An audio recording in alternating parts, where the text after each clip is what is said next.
റുക്കോയിൽ നാം ചൊല്ലേണ്ടത് സുബ്ഹാന റബ്ബിയൽ അദീം വബിഹംദിഹി, സുബ്ഹാന റബ്ബിയൽ അദീം വബിഹംദിഹി.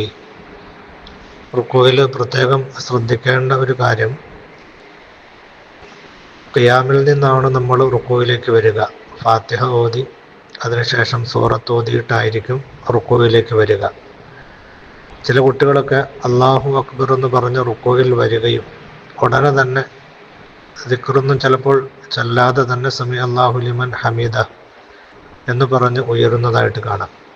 കുനിയുകയും അല്ലാഹു അക്ബർ എന്ന് പറഞ്ഞ് കുനിയുകയും ഉടനെ തന്നെ സമി അല്ലാഹു ലിമൻ ഹമീദ എന്ന് പറഞ്ഞ് ഉയരുകയും ചെയ്യും. റുക്കോയിൽ അനക്കമടങ്ങുക എന്നൊരു കാര്യം നിർബന്ധമാണ്. 4 സ്ഥലത്താണ് അനക്കമടങ്ങൽ നിർബന്ധമുള്ളത്. റുക്കോയിൽ, എഴുത്തിദാലിൽ, 2 സുജൂദിൽ, സുജൂദിൻ്റെ ഇടയിലെ ഇരുത്തം.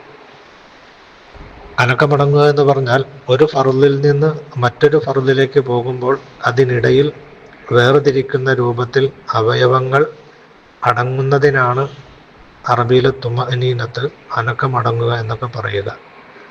അപ്പോൾ ഈ കാര്യം പ്രത്യേകം ശ്രദ്ധിക്കണം. റുക്കോയിൽ ചെന്ന് നമ്മുടെ ശരീരങ്ങളൊക്കെ ഒന്ന് അടങ്ങിയ ശേഷം വേണം നമ്മൾ സമി അല്ലാഹു ലിമൻ ഹമിദഹ് എന്ന് പറഞ്ഞുകൊണ്ട് ഉയരാൻ.